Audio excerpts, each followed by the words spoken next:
Alors nous entrons, Bezrat Hashem, dans la période des Shovavim. La période des Shovavim, c'est la période des Shemot, la Parashiot, Shemot, Vaïra, B'Shalach, Yitro, Mishpatim, dans laquelle c'est des moments propices, exactement comme l'exil d'Égypte a réparé certaines choses. C'est des moments propices pour faire un effort sur certains domaines que nous on va essayer d'éclaircir. On va aussi dans la paracha d'Ashavua et dans la halacha, une ou deux halachot. Dans le pasouk de notre paracha, il est marqué que Vayomer Paro, Paro a pris différentes initiatives pour essayer de fragiliser le Ham Israël. La première initiative, c'est l'accabler.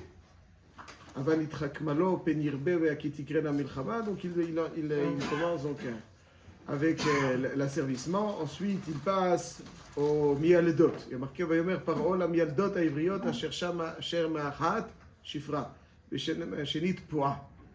Alors, donc, a priori, c'est historique. Bon. Qu'est-ce que ça nous enseigne, ça? Qu'est-ce que ça vient nous enseigner? Il s'est adressé aux sages-femmes. Parce que la Torah n'est pas un document historique. Il a tenté, et les sages-femmes n'ont pas accepté. Il est vilain, c'est un voyou. Qu'est-ce que ça vient nous apprendre concrètement? Alors, le Sfat Emet nous enseigne qu'en réalité, derrière cette description de Vayomer Paro, la mialdot aivriot, asher shem ha'achat shifra v'shem ha'shenit poa, c'est révélateur des tentatives du Yetzer Hara de fragiliser le Ham Israël tout au long des générations et de rallonger l'exil, de les accabler d'exil. Comment? Dit le Sfat Emet comme ça, que Paro, c'est le symbole de ce Yetzer Hara qui cherche à fragiliser le Ham Israël, à rallonger l'exil, et il dit que le Yetzer Hara s'acharne sur deux membres de l'être qui sont créateurs. Vayomer Paro, la mialedot. Mialedot, c'est tout ce qui, les deux membres de l'homme qui lui permettent de générer, de procréer. Alors, on connaît un membre qui permet de procréer physiquement, mais il n'y a pas simplement ce membre qui permet de procréer physiquement, mais même spirituellement. Un homme donne naissance avec sa parole. Marqué dans le Kriyat Shema, Veshinantam levanecha elu atalmidim. C'est-à-dire qu'un homme a la capacité de générer des êtres à travers sa parole, et les élèves dans la Torah sont appelés les enfants. C'est-à-dire c'est la seule langue au monde, je pense, où l'élève n'est pas appelé élève, il est appelé enfant. Pourquoi? Parce que la Torah n'a pas pour vocation uniquement d'instruire, la Torah a pour vocation de transformer, de métamorphoser, de générer un nouvel être. Et comment est-ce qu'on est capable de générer un nouvel être? À travers la parole. Donc les deux membres qui sont capables de procréer en l'homme sont les deux membres qui sont l'objet de deux britotes. On sait que nos sages nous disent qu'il y a deux britotes, deux alliances avec Hachem concernant particulièrement deux membres. On connaît la Brit Mila, mais on sait aussi qu'il y a un Brit Alashon, une alliance concernant la parole, la bouche, la parole. C'est parce que c'est les deux Brit Amaor et Brit Alashon, comme ça nos sages les appellent. Brit Amaor, c'est l'objet de Brit Mila, et Brit Alashon, c'est l'engagement à respecter donc tout ce qui sort de notre bouche, qui entre dans notre bouche, comme on va le voir tout de suite. Et le Sfat Emet nous fait remarquer que ces deux membres sont l'objet d'un brit, d'une alliance, parce que c'est grâce à cette alliance, grâce à ce lien avec Hachem, qu'on est capable de générer. Un homme lui-même n'est pas capable de générer. Il n'est capable de générer que parce que Akadosh Baruch Hu, donc l'accompagne dans cette procréation, et donc il a un brit, une alliance avec Hachem. C'est pour ça que le Kibud Avaim, c'est aussi le respect des parents, c'est aussi le respect d'Hachem. Le respect du Rav, c'est aussi le respect d'Hachem. Pourquoi? C'est comme ça on voit dans la halakha, le respect des parents, il est identique à celui, comme c'est marqué dans la Gemara dans Kiddushin, d'Aflamed Amoudbet en bas, d'Aflamed Gimel Amoudbet, des tonnes d'endroits que respecter les parents, c'est aussi respecter Hachem, et respecter, bien entendu, le Rav, c'est respecter Hachem. Et Hachem Lokechatira, les Rabot Talmidei Chachamim, et le respect des parents est au même niveau, selon la halakha, que le respect du Rav. C'est-à-dire que lorsque le parent entre dans la pièce, même s'il n'est pas dans les 4 amot, contrairement à un Chacham. Quand un Chacham, c'est quand les 4 amot. Mais quand le parent entre dans la pièce, il faut se lever exactement comme un Sefer Torah. Si un Sefer Torah, je le vois au loin, il faut que je me lève. Si je vois le Rav au loin, il faut que je me lève. Rabbo Mouvak, on parle de Rabbo Mouvak, bien entendu, qui l'a généré. Si je vois l'un de mes parents au loin, je dois me lever. Ça, c'est pourquoi? Parce que ils représentent l'association avec Hachem. Et donc, ces deux membres créateurs sont en jumelage, qui vient en alliance avec Hachem, parce que c'est uniquement à travers cette alliance avec Hachem qu'on peut procréer. Et donc, ces deux membres créateurs, qui sont donc le Brit Halashon et Brit Hamahor, sont tous deux l'objet des Isurim les plus, des interdits les plus, quand on les enfreint, c'est les conséquences les plus graves. Le Ikar des Chiyuvei Karet sont sur Biot Asurot et Ma'achalot Asurot. Le Ikar des Chiyuv Karet, c'est dans les Biot Asurot et Ma'achalot Asurot. Pourquoi? Parce que Biot Asurot et Ma'achalot Asurot touchent à ces deux membres créateurs. Le Karet étant une forme de fragilisation de ce lien, quelque chose qui coupe, c'est parce que ces deux membres sont liés avec Hachem, ralliés à Hachem, parce que c'est des membres générateurs, donc forcément liés, donc forcément plus sujets à certaines restrictions, qui ont pour conséquence fragiliser ce lien avec Hachem, qui signifie donc Karet. Dit le Svatemet, c'est ça le pshat, Vayomer Paro la mialdot à Ivriot. Paro s'acharnera toujours au mialedot. Mialedot, donc c'est les deux membres créateurs. Shem Achat, Shifra. L'un des deux membres s'appelle Shifra, parce que lorsque quelqu'un fait attention à sa pureté, alors il a un rayonnement qui émane de son visage. Que celui qui saccage sa pureté, il a l'impression d'assouvir un besoin, donc forcément a priori d'être plus serein, plus tranquille, plus rayonnant après, mais c'est exactement l'inverse qui se fait, qui se produit, c'est qu'en réalité, plus on préserve sa pureté, plus on est rayonnant, moins on préserve sa pureté, plus on est éteint. Badouk ou Menoussé. Et d'ailleurs, la traduction du mot Tahor dans la Shana Kodesh, c'est rayonnant. Quand la Gemara parle d'une bougie en plein jour, à quoi elle sert? Elle dit Shraga betihara la malé. À quoi sert une bougie en plein jour? Ki ha'etzem hashamaim la tohar.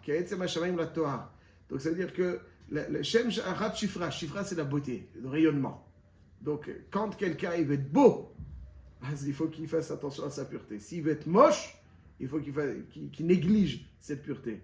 Ouais, c'est Yosef Hatzadik, il était beau. Il y a des gens beaux. Parce que Hatzadik c'est le Yesod. Shifra, c'est la Shon Shapir en araméen. Ouais. Donc ceux qui veillent à leur pureté, ils sont beaux. Ceux qui négligent leur pureté, ils sont moches. Ils sont éteints. Ouais, il y a des gens qui, a priori, physiquement, ils sont beaux, mais en fait, ils font affreux. Ouais, ils sont affreux. La beauté, c'est quelque chose qui émane de l'être bien plus profond que les traits purement physiques. Ça, c'est Shema Achat Shifra. Mais parole am yaledot haivriot, Shema Achat Shifra. Et Poa aussi, c'est celle, comme c'est marqué dans Rashi, Poa, c'est la Shon Poé, donc c'est-à-dire celui qui sait parler. Donc et donc c'est pour ça que Paro s'acharnait dessus. Il nous dit le Svatemet, il le développe beaucoup. Il sait que la Géoula dépend de ces deux points d'attache. Plus ils seront forts, plus ils seront purs, plus la Géoula arrivera. Et Paro, qui est le symbole de celui qui cherche à prolonger l'exil, alors il s'acharne sur ces deux britotes. C'est ce que nous dit le Sfat Emet en long. Je vous invite à le voir dans Shemot Tziman Shnat Tavresh Nun Tet. Ça, c'est donc toujours les deux éléments. Alors nous allons essayer de voir sur quoi on peut mettre l'accent concrètement dans la halacha concernant donc ces deux. Alors le Brit Halashon, on le connaît, le Brit Hamahor. Alors, c'est Dvarim Pshutim. Il y a des choses sur les Dvarim Pshutim, parce qu'on va faire attention. Mais des petites nuances qu'il faut rappeler, qui sont marquées dans la Gemara. La Gemara nous dit dans Masechet Nida d'Afiud Dalet, elle en parle aussi dans Brachot d'Afiud Gimel Amud Bet. La Gemara dit comme ça. Rabbi Yoshua ben Levi, Layet Aman de Gani à Parked. Il dit qu'il tirait les oreilles. Layet, c'est. Maudissait littéralement. Voilà. J'avais du mal à le. Voilà. Donc là, est Aman de Gani à Parkit, c'est-à-dire celui qui dort sur le dos, etc. Oui. Pourquoi? Alors, Rashi, il y a Rashi, Tosfot, Al-Kol Panim, c'est-à-dire celui qui dort sur le dos, il y a plus de chashash, qui lui arrive un accident. Et donc, il y a un midoraita, il y a un mitzvah de venishmarta mikol davara. C'est-à-dire qu'il faut veiller à ne pas arriver à un accident. Il faut prendre les mesures nécessaires. S'il y a un accident. Aval Al-Kol Panim, il faut veiller à prendre les mesures nécessaires pour que cet accident n'arrive pas. Ça, c'est ce qui nous incombe. L'une des mesures, c'est, nous dit la Gemara, que ne pas dormir sur le dos. Alors la Gemara s'interroge, V'amar Rav Yosef par Kedan lo yikra Kriyat Shema. Il y a marqué que on ne peut pas lire le Kriyat Shema sur le dos, où le gars il est comme un pacha alors qu'il est Mekabel ol Malchut Shamayim. Ça se fait pas. La Gemara dit Kriyat Shema ou de lo yikra. Amigna shapir dami. Mashbak c'est Davka le Kriyat Shema qui ne peut pas lire, mais dormir il peut. S'allonger. La Gemara dit qu'en fait, quand on dort, il y a une singularité pour le Kriyat Shema parce que dormir sur le côté, un peu sur le dos, c'est bon, c'est vraiment sur le dos, mais quand il s'agit du Kriyat Shema, même un petit peu de côté, donc il y a une singularité dans le Kriyat Shema qu'il n'y a pas, et qu'il n'y a pas dans l'un, c'est que normalement, c'est le Issour, quand on ne lit pas le Kriyat Shema, c'est sur le dos complètement, mais quand on est un petit peu de côté, ça marche, mais pour Kriyat Shema, même ça, c'est un sourd. Point. Non, Yesh Larko. Est-ce que le Issour de par Kedan. Pour le Kriyat Shema, de toute façon, on doit faire Tachanoun après. Il vaut mieux rester assis au minimum, debout. Tachanoun, ne veut parler du Kriyat Shema Lemita. Oui. Ah, vous ne parlez pas du Kriyat Shema Lemita? Non, si, on parle aussi vraisemblablement du Kriyat Shema Shalamita, mais il y a Choliot qui l'a fait Tachanoun avant. Il fait juste Kriyat Shema et il flouffe tout de suite après. Donc, est-ce que le din de Parkedan, c'est un din de s'allonger, ou le din de Parkedan, c'est din de dormir? Imaginons quelqu'un, il se détend 1 minute ou 2, après avant l'idée sur le dos. Est-ce que c'est un sourd? Alors, Pashtes, Gani. Que mentionne Rachid. Alors, c'est quoi les raisons que mentionne Rachid? Et que les gens risquent de voir lorsqu'il y a des quichous. Voilà, ça c'est quoi? Donc, ça c'est Rachid. Tosfot il donne une autre raison. Tosfot il dit que s'il y a 2 munachat al milato mitramem, et ça c'est vraisemblablement chez que lorsqu'il est yoshen. Comme ça il dit. Chez Adav munachat al milato mitramem, Rashbam piresh bgadov noflim al amato mitramem. שפעמים יתקשו מתגלה, לא נראה בבית סגור אפל מה יקלה מימר. ועוד שמעתי שכשרחוב הפרקית מתחמם השדרה ומחמת זה יתקשה העבר ויבוא לידי גיליון. Gani, c'est en général dormir. En général. Alors il y a un dioun dans les poskim. Il faut savoir qu'il y a un dioun dans les poskim là-dessus. Juste, je dis très rapidement que le Chaura, si le Issour, il est seulement. Il y a marqué forage dans Rachid Lishan, dans Brachot Yud Gimel. Le Issour, il est de dormir, comme c'est dit Rachid. Et si c'est le Issour de dormir, quel rapport avec Kriyat Shema? Kriyat Shema, il ne fait pas dodo quand il fait Kriyat Shema. Kriyat Shema, quelle est la question? La Gemara dit, si tu me dis que c'est assourd de se coucher sur le dos, de dormir sur le dos, littéralement, dormir sur le dos, pourquoi tu me dis que c'est lourd de lire Kriyat Shema sur le dos? Quel rapport? Dormir, c'est dormir, Kriyat Shema, c'est Kriyat Shema. Est-ce quelle est la question de la Gemara Bichlal? Comme ça, il demande le Aruch Laner. Donc, Laner, il demande cette question. Alors, la Niud Da'ati, la réponse, elle est comme ça, pour dire les choses de façon très succincte. Il y a un Rambam dans le Pshut Pe'er Hador, je vous donne la référence, qui décrit un petit peu le programme au quotidien du Rambam. Et à un moment, le Rambam, il écrit, je crois, Reb Shmuel Ibn Tibon, il lui dit, je suis rentré donc de soigner, et puis je suis Shochev à Parkedan, comme ça il lui dit. Je suis allongé sur le dos, les gens, tellement il est épuisé, et les gens viennent me consulter et je leur réponds comme ça. À la fin de la journée, enfin c'est certainement pas la fin de la journée, juste le temps de récupérer, il était épuisé. Et il dit, je suis Shochev à Parkedan. Donc on voit qu'on a le droit de dormir, donc de se coucher, pardon. Urgence, c'est qu'il ne dormait pas. C'est qu'il ne dormait pas. Donc le Issour, il est Chazak ou Baruch. Donc le Issour, il est quoi? Le Issour, il est dormir. Alors qu'est-ce qu'on demande de Kriyat Shema? Je dis, la Niud Da'ati, le Issour, il est comme ça. Il y a être couché. Si quelqu'un il est couché, c'est un court instant, le temps de récupérer un petit peu, il va se relever. Là, il n'y a pas de rachage qui va s'endormir. quand quelqu'un il est réveillé, il n'y a pas de chachash. Mais quand il s'endort, où il y a un chachash qui va s'endormir, ça c'est ça. Au moment de Kriyat Shema à la Mita, il y a certains qui commencent Kriyat Shema, et puis, bon. אז là-dessus, quand c'est Kriyat Shema à la Mita, Zinachemi, Rachid Leshitato Bifrat, qui dit que Kriyat Shema, qu'on est Yotzim Yedechova, c'est Kriyat Shema à la Mita. Mais en tout cas, là-dessus, il y a un chachash qu'effectivement, il viendra dormir. Donc c'est pour ça qu'il ne faut pas, Bikitsour, à chaque fois qu'on se couche pour s'endormir, là, il ne faut pas être à part Kedem. Voilà. Même si je suis réveillé, c'est ça le Guéder, quoi. Il se couche, il est réveillé. Mais tu vas t'endormir. Non, il dit 2 minutes. Après, je me mets. Il n'y a pas 2 minutes. Tu ne programmes pas. Donc, c'est ça qui est Kriyat Shema Shalabita, c'est le même Yesod.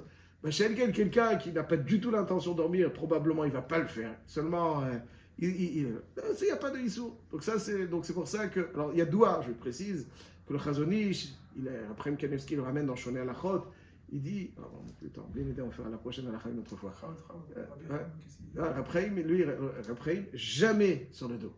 Même le Briskerov, lorsqu'il était malade, le médecin il lui demandait de se... Jamais sur le dos. Bon, mais le Ben Ishra, il y a un Shut Torah Lishma où il dit que si quelques instants on peut, je ne sais pas quelques instants on peut, mais en tout cas, il y a une grande svara, d'après ce qui est marqué dans les poskim, que c'est uniquement lorsqu'il couche sur le dos et qu'il est sur le point de dormir, il se couche pour dormir, là-dessus il y a Issour. Mais quelqu'un qui se détend sur le dos, là-dessus, donc il n'y a pas de Issour. Et donc, pendant cette période, on fera une attention particulière à cela. Et quelqu'un qui veut dormir, il fait un petit peu donc sur le côté, mais pas complètement sur le dos, mais s'il veut juste se détendre. S'il veut se détendre, ça comme on veut, le Rambam, il le faisait. Donc ça, c'est selon sa description personnelle. Voilà, donc ça c'est le Bli Neder, on verra encore une ou deux halachot Bli Neder. Continuez ça. S'il veut dormir, il fait le principe, il peut le faire sur le dos ou pas? Il dit non, parce que c'est pas Mochoubad. Mais même